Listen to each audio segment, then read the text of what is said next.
नमस्कार, स्वागत है आपका जेकेएलएच प्राइम डिबेट देख रहे हैं आप। मैं हूं आपके साथ सना वारिस। आज का मौजू है कैदियों पर सियासत। जी हां, नॉट अलाउड। ये किसने कहा है? ये बड़ा कहीं ना कहीं एक तरह से रिमार्क कोर्ट की तरफ से आए। किसके लिए आए, पूरी तफसील आपको बताएंगे। सुबह से जम्मू कश्मीर लद्दाख हिमाचल पर आप ये खबर देख रहे होंगे। आज इस मौजू पर पीडीपी के स्पोक्स पर्सन को भी हमने बुलाया। दरअसल मामला यह है कि जम्मू कश्मीर और लद्दाख हाईकोर्ट ने पीडीपी के सदर महबूबा मुफ्ती की पीआईएल खारिज कर दी। अर्जी में यूटी के बाहर जो जेलों में अंडर ट्रायल कैदी थे उन्हें जम्मू कश्मीर वापस लाने की मांग की गई थी। अदालत ने कहा है कि अर्जी में जो बातें कही गई हैं, वो जो शवाहिद रखे गए हैं, वो कहीं ना कहीं पूरी तरीके से पॉलिटिकली मोटिवेटेड हैं और अनसपोर्टेड बाय फैक्ट्स हैं, यानी सियासी तौर पर हौसला अफजा हैं, मुबहम हैं और हकायक से गैर ताउन याफ्ता हैं।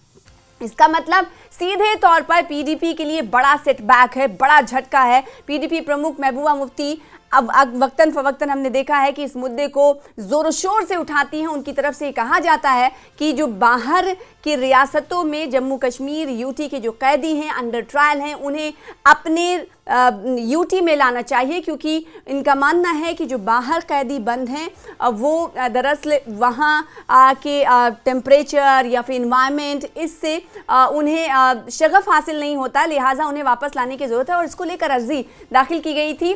बेंच जो था वो चीफ जस्टिस अरुण पल्ली और जस्टिस रजनीश ओसवाल की तरफ से ये बड़ा रिमार्क दिया गया है, जो कि महबूबा मुफ्ती की प्ली यानी अर्जी की तरफ से एक को खारिज कर दिया गया सीधे तौर पर। और पीडीपी के लिए बड़ा झटका माना जा रहा है। हम ये देख रहे थे कि पीडीपी सदर की तरफ से आखिर इस पर क्या कहा गया। उनकी तरफ से कोई ट्वीट नहीं किया गया है। वक्तन फवक्तन हम देखते हैं कि महबूबा मुफ्ती ऐसे मुद्दों पर ज़रूर ट्वीट का सहारा लेती हैं, सोशल मीडिया एक्सपर्ट्स जाती हैं और कुछ ना कुछ कहती हैं, लेकिन इस मुद्दे पर अभी उनकी जानिब से फिलहाल कुछ नहीं कहा। लेकिन पार्टी की स्टैंड के हवाले से प्रतिक्रियाएं सामने आई हैं। तो बड़ा झटका पीडीपी के लिए। अब सवाल ये उठता है कि पीडीपी आखिर आगे क्या करेगी। और जो जम्मू कश्मीर लद्दाख हाईकोर्ट ने पीआईएल खारिज की है और जो बातें कही हैं, जो रिमार्क्स अदालत की तरफ से आई हैं, वो कितनी अहमियत की हामिल हैं और अपने आप में ये किस तरफ इशारे देती हैं, ये भी समझने की जरूरत है। कई खास मेहमान हमारे साथ जुड़ेंगे, आज उनसे हम बातचीत करेंगे। और पीडीपी से सीधा सवाल यही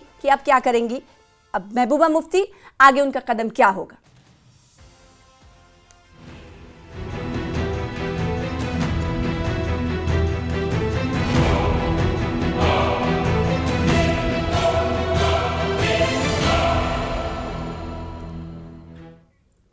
देखिए, किसी मुद्दे पर अगर आप पीआईएल दाखिल करते हैं और कोर्ट की तरफ से ये कह दिया जाता है कि ये पॉलिटिकली मोटिवेटेड है, तो कहीं ना कहीं ये सीधे तौर पर दिखाता है कि आपके को लेकर, यानी आपके स्टैंड या पीआईएल को लेकर इस तरह का रिमार्क्स आना अपने आप में बड़ी बात होती है। विक्रम मल्होत्रा साहब है, स्पोक्सपर्सन है भारतीय जनता पार्टी के।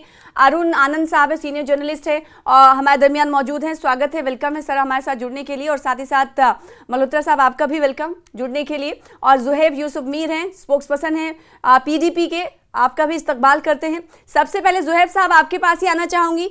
बहुत बड़ा झटका है ये पीडीपी के लिए, और जो अदालत की तरफ से जो बातें कही गई हैं वो सीधी तरह से ये कह दिया गया है, जो अर्जी आपने दाखिल की गई है इसमें कोई फैक्ट्स नहीं हैं, अस्पष्ट हैं चीज़ें। और साथ ही साथ सबसे बड़ी बात जो अदालत की तरफ से कही गई है वो ये कि आपने जो अर्जी दाखिल की है वो पॉलिटिकली मोटिवेटेड है और इसे हम खारिज करते हैं। तो ये बड़ा झटका है, बड़ा सेटबैक है पीडीपी के लिए। अब आगे आप क्या करेंगे, पीडीपी करेगी क्या?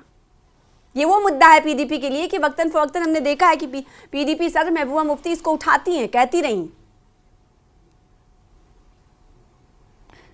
बहुत बहुत शुक्रिया सना जी। सबसे पहले आपने बहुत अच्छी बात कही कि महबूबा मुफ्ती साहिबा ही एक वाहिद आवाज़ है जो कंसिस्टेंटली इस मुद्दे को उठाती रही है, क्योंकि ये एक बहुत बड़ा मुद्दा है।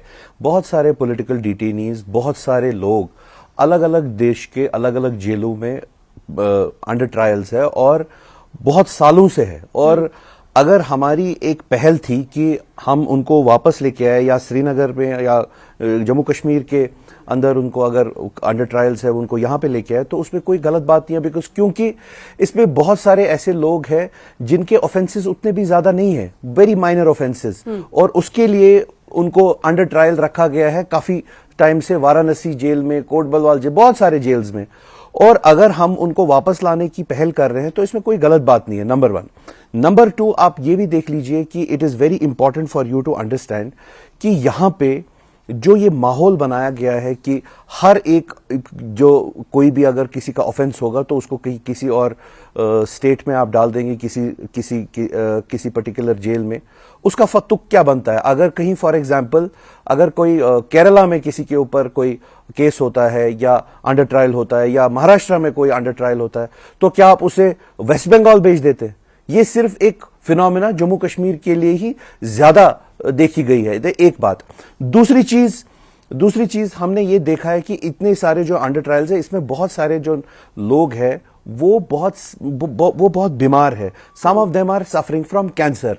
अगर उसमें हम एक पहल कर रहे थे कि वो वापस आए, क्योंकि उनके माँ बाप जब उनसे मिलने जाते हैं, उनसे जो मिलने जाते हैं तो 30-40 हजार रुपए का खर्चा है। लेकिन अब अर्जी खारिज कर दी, बड़ा झटका है आपके लिए, इसीलिए मैंने कहा कि बार बार इस मुद्दे को देखिए अनफॉर्चुनेट बात है। क्या करेगी पीडीपी? मेरा सवाल ये सीधे तौर पर आगे अब क्या? और कोर्ट ने ये माना है कि पॉलिटिकली मोटिवेटेड है, कोई आपका कंसर्न नहीं है। देखिए, it could be an opinion of the court but that can not be the final judgment, because अगर ये हाई कोर्ट में है, इसके बाद सुप्रीम कोर्ट भी हम जा सकते हैं। मेरा ये कहने का मतलब है जा सकते हैं कि मतलब जाएंगे। किसी जज का ओपिनियन मैं बोल रहा हूं किसी जज का जो ओपिनियन होता है वो फाइनल ओपिनियन नहीं होता है। बहुत सारी चीजें मोटिवेटेड तो अदर साइड भी हो सकता है ना, मैं बस इतना बता रहा हूं। दूसरी चीज मैं आपको बताऊंगा कि अगर हमने एक पहल की है और यहां पे जैसे रेड फोर्ट का इंसिडेंट हुआ, रेड फोर्ट के इंसिडेंट के बाद it was a security lapse, जिस तरीके से आप मेरी मैं आपको बता रहा हूं, आप मेरी बात तो सुनिए, आप लिसन टू मी, मेरी बात तो पूरी सुन ली, पूरी बात तो सुनिए, हाई कोर्ट से अगर रिजेक्ट हुआ है आपका पीआईएल तो आप हो सकता है सुप्रीम कोर्ट का रुख करेंगे। तो मैं ये सवाल कर रही हूं, क्या पीडीपी ऐसा करेगी आने वाले दिनों में? क्या स्टैंड है पीडीपी का?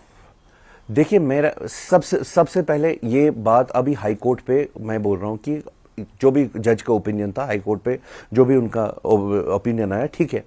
अब हम मंथन करेंगे किस तरीके से इसको आगे ले जाए, क्योंकि अल्टीमेटली हमारा जो देखिए हम ही वो पॉलिटिकल पार्टी है जिसने इनिशिएट किया और तो किसी ने नहीं किया। महबूबा मुफ्ती साहिबा ही है जो इसके बारे में बात करते हैं और तो कोई नहीं करता। फाइनल नहीं है ये हमारे लिए एक मुद्दा है। सुनिए मेरी बात सुनिए। अब मुझे देखिए दूसरे भी रेड फोर्ट के बाद जब कितना वक्त दे दूं आपको विक्रम मल्होत्रा, आप मेरी पीडीपी कह रही थी वाहिद पार्टी थी जिन्होंने ये कंसर्न जाहिर किया और आज कोर्ट की तरफ से उनकी पीआईएल को खारिज कर दिया है। और क्या आपको नहीं लगता कि कोर्ट की बात एक तरफ है, दूसरी तरफ ये कह रहे हैं पीडीपी अगर ये कह रही है कि सिर्फ वो वाहिद पार्टी है, और हम ये जानते हैं कि महबूबा मुफ्ती ने, जैसा कि हमने आपसे कुछ देर पहले कहा कि महबूबा मुफ्ती इस मुद्दे को काफ़ी उठाती रही हैं, अब तो उन्हें पॉलिटिकली मोटिवेटेड कह दिया गया है। भारतीय जनता पार्टी क्या स्टैंड रखती है और कोर्ट के फैसले को किस तरह से देखती है? देखिए, मैं इसमें 2-3 बातें कहना चाहता हूँ सना जी। पहली बात तो ये कि ये पहला इंसिडेंट नहीं है कि जब जम्मू कश्मीर में जो अंडर ट्रायल्स हैं, खासकर जो मिलिटेंसी से रिलेटेड है, जो उनमें से कुछ ऐसे लोग भी हैं जो समाज के लिए खतरा हैं, उनको स्टेट से बाहर भेजा जाता है। और जिस वक्त मरहूम मुफ्ती साहब इस देश के होम मिनिस्टर थे, तब भी उस वक्त की जो हुर्रियत कॉन्फ्रेंस के कई लीडर जोधपुर की जेलों में और बाकी देश की जेलों में रहे हैं। ऐसी बात ये कोई नया नहीं है। अब आज बात ये है कि पीडीपी अपनी कोई भी जमीन तलाश रही है, तो उसके लिए उन्होंने एक but this is peculiar to only Jammu and Kashmir, जिसको पॉलिटिकल इंटरेस्ट लिटिगेशन कहा कोर्ट ने। पब्लिक इंटरेस्ट लिटिगेशन की जगह कोर्ट ने ये वोकैबुलरी यूज करी कि ये पॉलिटिकल इंटरेस्ट लिटिगेशन है और महज सियासत करने के लिए, राजनीति करने के लिए पीडीपी ने ये लिटिगेशन किया है। और उन्होंने, कोर्ट ने बड़े स्ट्रांग वर्ड्स में, एक बहुत स्ट्रांग ऑब्जर्वेशन है और ये डिवीजन बेंच था, mind you, 2 senior high court के जज ने ऑब्जर्वेशन दी कि ये जो लिटिगेशन की गई है ये बिल्कुल राजनीति से प्रेरित है। और सबसे बड़ी बात, किसी भी अंडर ट्रायल ने अभी तक कोर्ट को अप्रोच नहीं किया है इंडिविजुअली, और ना ही अपनी अर्जी कोई डाली है कोर्ट के पास कि हमको वहां से जेलों से शिफ्ट किया जाए। तो अपनी राजनीतिक रोटियां सेकने के लिए जब महबूबा मुफ्ती जी कोर्ट जाती हैं, तो वो उसको एक बड़ा झटका मुझे लगता है उन सभी लोगों के लिए जो कहीं ना कहीं ठीक है, अरुण आनंद साहब, मल्होत्रा साहब को आपने सुना, साथ ही साथ तौसीफ साहब को आपने सुना। ये PIL जो खारिज की गई है, सिर्फ खारिज नहीं कर दी गई है, बल्कि एक बड़ा रिमार्क जो कहें अदालत की तरफ से कहा गया है कि जो आप PIL लेकर आए हैं ये दरअसल पॉलिटिकली मोटिवेटेड है। और दूसरी तरफ भारतीय जनता पार्टी, और हमने ये देखा है, ये पाया है कि बीजेपी अभी कहती हुई नजर आ रही थी कि जो अंडर ट्रायल कैदियों हैं उनके वकीलों की तरफ से इस हवाले से किसी तरह की कोशिशें अब तक नहीं की गई हैं। इस पूरे मामले को आप किस तरह से देख रहे हैं? कानूनी पहलू को, कोर्ट के रिमार्क्स को किस तरह से देखा जाए, और क्या ये माना जाए कि जो कोर्ट ने कहा है कि ये पॉलिटिकली मोटिवेटेड है, किस हद तक आप इससे इत्तेफाक करते हैं और इसकी वजह आप क्या मानते हैं? देखिए, पहली बात तो ये है सना कि ये कोई एक्सेप्शनल मामला नहीं है जम्मू कश्मीर को लेके, जिसमें कि जो अंडर ट्रायल्स हैं वो दूसरी स्टेट के अंदर हैं, दूसरी स्टेट्स की जेल्स में है। अगर आप नेशनल क्राइम रिकॉर्ड्स ब्यूरो का डेटा उठाकर देखेंगी तो उसके अंदर लगभग 10% के आसपास जो है वो अक्रॉस द कंट्री, चाहे वो महाराष्ट्र हो, चाहे उत्तर प्रदेश हो, चाहे पंजाब हो, हरियाणा हो, दिल्ली हो, तो ऐसे बहुत सारे कटिंग अक्रॉस जो है स्टेट्स और यूनियन टेरिटरीज हैं जिनके वहां पर जो क्रिमिनल्स हैं उनको जो है दूसरे स्टेट्स की प्रिजन में रखा गया। ओवरऑल डेटा ये है कि 90% के करीब जो क्रिमिनल्स हैं या जो जिनके ऊपर मुकदमे चल रहे हैं उनको उसी स्टेट्स में रखा गया है। 10% कम से कम ऐसे हैं जो बाहर रखा गया। पहली बात तो ये है। दूसरा ये है कि ये जो अंडर ट्रायल्स जम्मू कश्मीर को लेकर हैं ये प्योर लॉ एंड ऑर्डर का मामला नहीं है, ये नेशनल सिक्योरिटी का मामला है जिसके अंडर उनको अरेस्ट किया गया है। लॉ एंड ऑर्डर जो है वो स्टेट, अभी तो यूटी है जो है, पर जनरली जो है लॉ एंड ऑर्डर फिर भी लोकल वो होता है। नेशनल सिक्योरिटी का मामला जो है वो नेशनल लेवल पर जो पॉलिसीज होती हैं वो तय की जाती हैं, और ये पॉलिसी लंबे समय से है, कई दशकों से ये वाली पॉलिसी है। इवन जब पंजाब के अंदर मिलिटेंसी 1980s के अंदर बहुत ज्यादा हाइट पर थी तो उस समय भी वहां पर जो पंजाब के में इस तरीके के लोग अरेस्ट किए जाते थे जो सेपरेटिस्ट हैं, उनको दूसरी स्टेट्स की जेल्स में रखा जाता था। तीसरी बात यह है कि अगर आप जम्मू कश्मीर का ओवरऑल प्रिजन का स्ट्रक्चर देखेंगे तो लगभग 14 फंक्शनल प्रिजन्स हैं जम्मू कश्मीर के अंदर, और इनकी कैपेसिटी करीबन जो है वो 3500 प्रिजनर्स की है। इसमें ऑलरेडी जो ऑफिशियल डेटा बताता है वो लगभग 5300 से 5400 प्रिजनर्स ऑलरेडी हैं, तो ऑलरेडी ओवर क्राउडिंग भी है वहां पर। तो इसलिए जो है मुझे ये लगता है, और कोर्ट ने तो अपना डिसीजन जो है इस विषय में दे ही दिया है, तो मुझे कोर्ट ने एक इंपॉर्टेंट बात ये भी कही है जो विक्रम जी कह रहे थे कि महबूबा मुफ्ती का जो है उनका कोई लोकस स्टैंडाई नहीं है। हाँ। यानी कि जो है तो ये जो एक बड़ी इंपॉर्टेंट चीज है, जब आपका लोकस स्टैंडाई नहीं है तो आपके पास तो लॉयर्स की टीम है। आपको ये पता होगा जब आप ये PIL कर रहे थे कि आपका लोकस स्टैंडाई नहीं है, आपको ये भी पता था कि रिजेक्ट हो जाएगी, तो आप क्यों कर रहे हैं? आप इसलिए कर रहे हैं क्योंकि आप उसको बेसिकली जो पॉलिटिकल लेवरेज करना चाहते हैं। तो मैं इसको इस तरीके से देखता हूं। तो आप इसको इस तरह से देखते हैं। देखिए ज़ुहैब साहब, दो तरफ से बातें आई। आप ये कह रहे हैं, ये देखिए कोई पार्टी आपको नहीं कह रही, कोर्ट की तरफ से जब ये बात कही जाती है तो जाहिर सी बात है ये बहुत बड़ा ऑब्जर्विंग रिमार्क्स हो जाता है किसी भी पार्टी के लिए। कहीं ना कहीं ये बहुत बड़ा, हम वही कह रहे हैं कि सेटबैक है। और दूसरी तरफ ये है कि अगर सेटबैक नहीं होता तो महबूबा मुफ्ती की तरफ से कोई ऑफिशियल स्टैंड तो आता। हम ये देखते हैं कि अक्सर बेशतर वो ट्वीट्स का सहारा लेती हैं, लेकिन इस मुद्दे पर उन्होंने कुछ नहीं कहा। ज़ुहैब साहब, देखिए मैं आपको फिर से ये बताता हूं कि हमारी पार्टी का ये पहले से एजेंडा रहा है कि यहाँ पे जिस तरीके का तशद्दुद चल रहा है आफ्टर 2019, तो ये तो कह रहे हैं कि नेशनल सिक्योरिटी से जुड़ा हुआ मामला है। ये बात कश्मीर जम्मू कश्मीर की नहीं है, नेशनल क्राइम रिकॉर्ड ब्यूरो का कह रहे हैं आंकड़ा अगर उठाएंगे तो उसमें देखेंगे कि ये सिर्फ इस यूटी जम्मू कश्मीर की बात नहीं है, अलग अलग रियासतों में भी, राज्यों में भी ऐसा होता है। Ma'am please listen to me, I want to tell you one thing कि जब सारे बच्चों को जो अक्रॉस द कंट्री यूनिवर्सिटीज में पढ़ते हैं, अक्रॉस द कंट्री यूनिवर्सिटीज में पढ़ते हैं, उनके खिलाफ जीनोफोबिया होता है, वो कौन सा नेशनल सिक्योरिटी का इशू है? उसके बारे में भी बात कीजिए। इसी तरीके से अगर इतने सारे अंडर ट्रायल्स है, it is a blot on the judiciary if there are so many under trials from Jammu and Kashmir. अगर इतने सारे अंडर ट्रायल्स है, आप उनको ट्रायल पे क्यों नहीं लाते और फिर उनका जजमेंट क्यों नहीं पास करते? It is also blot in the judiciary. और ये क्या मजबूरी, and what is this argument कि यहाँ पे प्रिजन्स में हमारे पास स्पेस नहीं है? तो इसका मतलब आप ये सजेस्ट कर रहे हैं कि हमें यहाँ पे ज्यादा प्रिजन्स बढ़ाने चाहिए, यहाँ पे प्रिजन्स हमें ज्यादा बढ़ाने? Are you trying to suggest that? हमारी सिर्फ इतनी पहल है कि 2000 अभी जो रेड फोर्ट का इशू हुआ था, रेड फोर्ट का ब्लास्ट, ही describe, everybody condemned it, we condemn it. अगर इसके बाद सिक्योरिटी जो इशू है, जो सिक्योरिटी लैप्स था, उसके बाद इतने सारे कश्मीरियों के खिलाफ जीनोफोबिया फैलाया गया। और श्रीनगर से मैं आपको बता देता हूं, एक अनऑफिशियल डेटा आपको बताओ, आप डेटा की बात कर रहे हैं, 300-400 लोगों को इन लोगों ने उठा लिया and they are in jails these days across Srinagar. आप मुझे बताइए what is the reason behind that? तो आप अगर अब हर चीज को जस्टिफाई करेंगे इस तरीके से कि कोई बात नहीं, ये नेशनल सिक्योरिटी का इशू है, नेशनल सिक्योरिटी का लैप्स आपके साइड से है, it is your concern, you have to address that lapse, not यहां पे कोई इशू नहीं है। और एट द सेम टाइम हमने एक पहल की है, यहां पे under trial is a human right issue. अगर है नहीं, आप बताइए, across the country in Kashmir हर जगह पे under trials is a human right issue and we have highlighted that issue and we are the pioneers in highlighting that issue. Just because ये सारे लोगों को एक सूट करता है, इस बारे में बात नहीं करते, तो दैट डज नॉट मीन कि हम लोग अगर नॉर्मली अगर देखा जाए दूसरी रियासतों में अगर कैदी है जम्मू कश्मीर का, तो जाहिर सी बात उनके अहले खाना उनसे मुलाकात करने में कितनी अड़चनें आती होंगी, पैसा खर्च होता है, वक्त खर्च होता है, और जब वो मिलने जाते हैं मुलाकात नहीं हो पाती। अगर अपने यहाँ रहेंगे तो ये सारी चीजें स्मूथली चलेंगी। ये ह्यूमैनिटेरियन ग्राउंड पे अगर इसको सोचा जाए तो क्या गलत सही नहीं है? ये आपका मेरे से सवाल है? अरुण साहब से।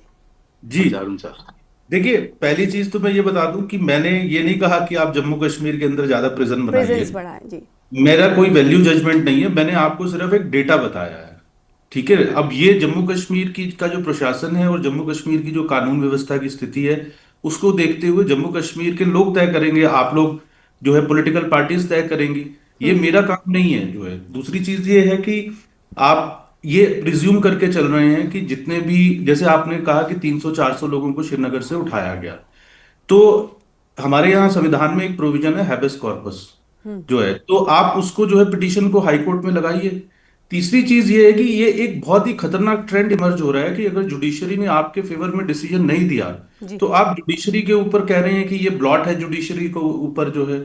जब जुडिशरी आपके फेवर में डिसीजन देती है तब तो जुडिशरी ठीक है, और जब जुडिशरी आपके फेवर में डिसीजन नहीं देती है तब आप जुडिशरी के ऊपर सवाल उठाने लगते हैं। तो मुझे लगता है कि ये देखिए साहब, जब बीजेपी के फेवर में जुडिशरी डिसीजन नहीं देती है तो वो बिल ले आते हैं पार्लियामेंट में। नहीं, हमारे पास वो नहीं है, वो प्रोविजन हम बिल पार्लियामेंट में ले आए। ये विक्रम जी जवाब देंगे जो है यूसुफ साहब। ये मैं बीजेपी का स्पोक्स पर्सन नहीं हूं, मैं जर्नलिस्ट हूं, मैं उसको एक नेशनल पर्सपेक्टिव से चीजों को देखने की कोशिश कर रहा हूं। और ये कंसर्न वहां के लोगों की ठीक है, लेकिन जिन दफाओं के अंदर उनको गिरफ्तार किया गया है वो एक, मैंने आपसे कहा कि गंभीर नेशनल सिक्योरिटी का इशू है। आप यूएस में भी देखें, अगर ग्वांटानामो बे में उन्होंने जो है वो कितने सारे बेसिकली जो है यूएस से उठा के जो है उनके नागरिकों को क्यूबा के अंदर ग्वांटानामो बे में रखा नेशनल सिक्योरिटी को लेके जो है। जब नेशनल सिक्योरिटी का इशू आता है तो आप ह्यूमन राइट्स जो है वो नेशनल सिक्योरिटी को कॉम्प्रोमाइज करने का आधार नहीं बन सकता। एक हार्ड स्टेट को हार्ड डिसीजंस लेने पड़ते हैं ताकि वो अपने नागरिकों को प्रोटेक्ट कर सके।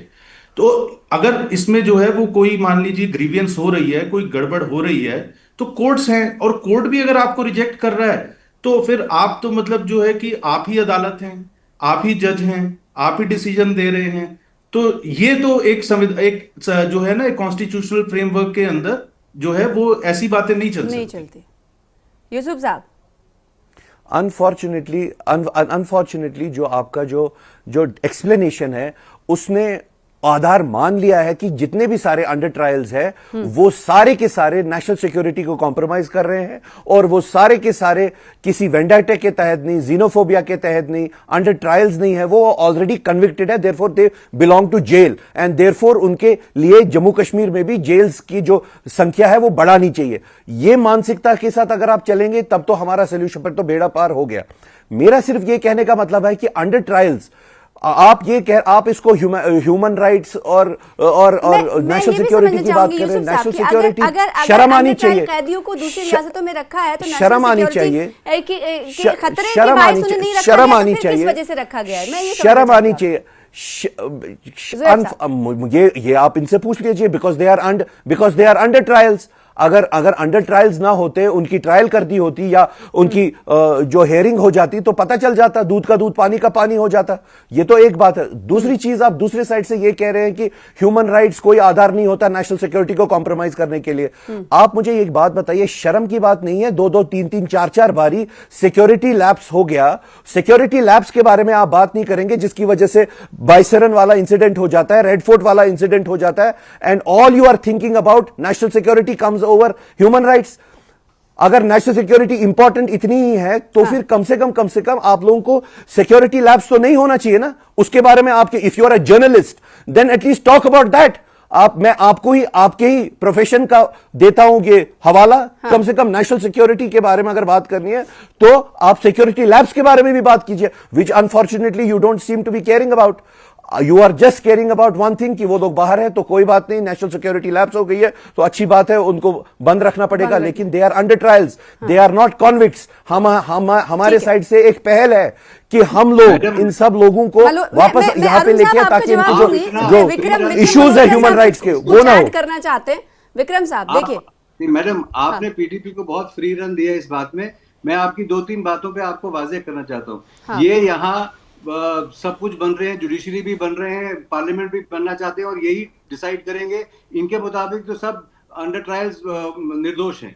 ये वही महबूबा मुफ्ती साहिबा थी जब यहाँ फायरिंग हुई थी एज चीफ मिनिस्टर, जब उन्होंने पुलिस ने फायर किया था। उन्होंने कहा था वो लोग जो इकट्ठे होकर हजारों की तादाद में आर्मी कैंप के ऊपर गए थे, तो उन्होंने कहा था वो क्या टॉफी लेने गए थे। इस किस्म के हालात आपको शर्म आनी चाहिए। कुलदीप सेंगर रेपिस्ट को आपने आज आप छुड़वा दिया और आपके मुंह से कहीं पे कोई आवाज नहीं आई।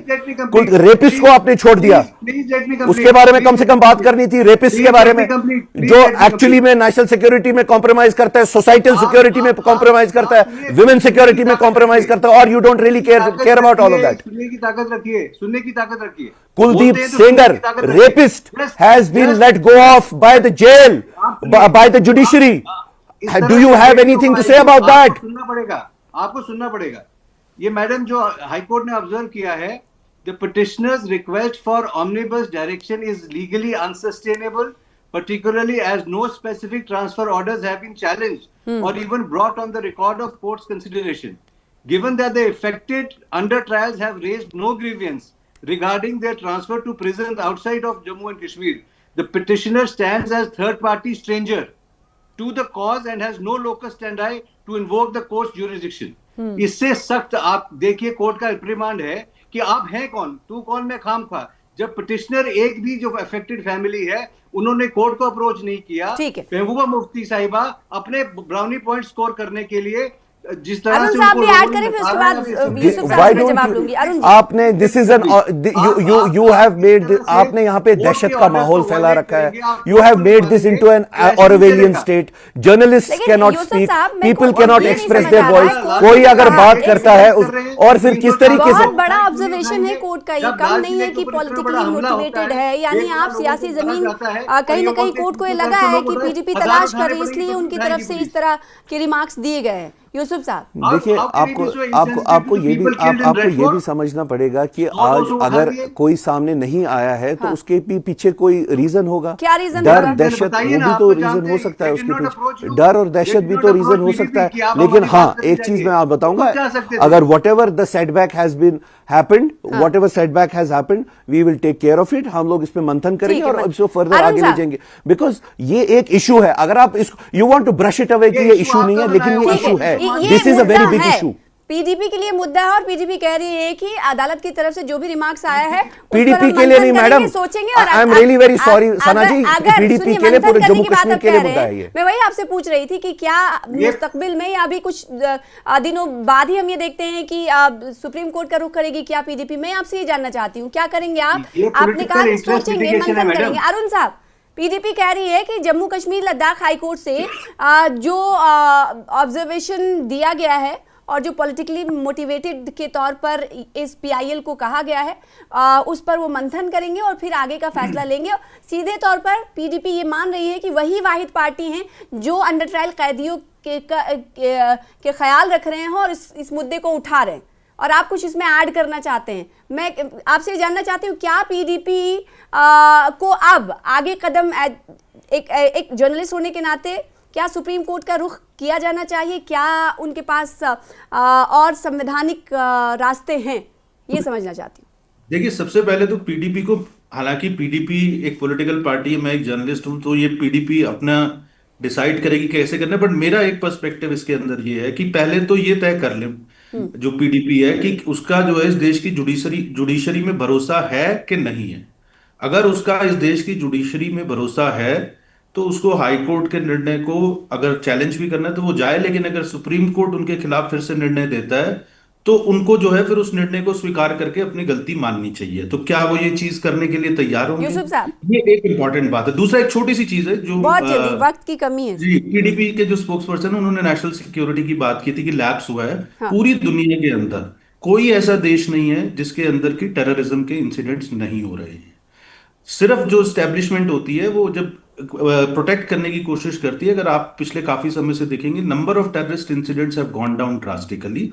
तो ऐसा नहीं है कि अगर एक लेकिन फिर टेररिस्ट भी इंसिडेंट हो सर गया ये तो वो सवाल बहुत तो बड़ा। उठता, अरे आप इससे इसको नहीं कर सकते ना, ये नहीं कह सकते कि बहुत ज्यादा छानबीन होती है और हम नजर रखे रहते, लेकिन कुछ भी थोड़ा बहुत हो जाता है तो उसको हम इग्नोर करें, ऐसा तो नहीं कहा जा सकता ना। नहीं, अरुण साहब, इग्नोर करने की बात नहीं कर हाँ, रहा फिर मैं। ऐसा तो नहीं कहा जा सकता। ये accountability fix सिक्योरिटी होनी लैब्स तो चाहिए। था ना, नहीं, ये तो था, सिक्योरिटी बहुत लैब, बड़ा सिक्योरिटी लैब्स था। मैं आपसे ये कह रहा हूँ सिक्योरिटी लैब्स आप ये कह रहे हैं कि दूसरे देशों में भी ऐसा होता है? ऐसा कोई नहीं है, कहीं नहीं होता होगा। आप कोई शख्स आया है 4 से 5 घंटे दिल्ली में एक जगह बैठा है, खड़ा रहा है, कार पार्किंग में बैठा रहा है, तो क्या आपको नहीं लगता है कि ये बहुत सवाल वाजे है? काउंटर टेररिज्म की जो थ्योरीज हैं पूरी दुनिया के अंदर और जो प्रैक्टिशनर्स ठीक हैं है जोहर साहब, हम counter-terrorism- कंक्लूड करना चाहेंगे। बस ये बताइए कि अगर सुप्रीम कोर्ट से भी आपको झटका मिलता है, फिर क्या गलती ये मानेंगे आप? फिर ये गलत है आपकी जो पीआईएल?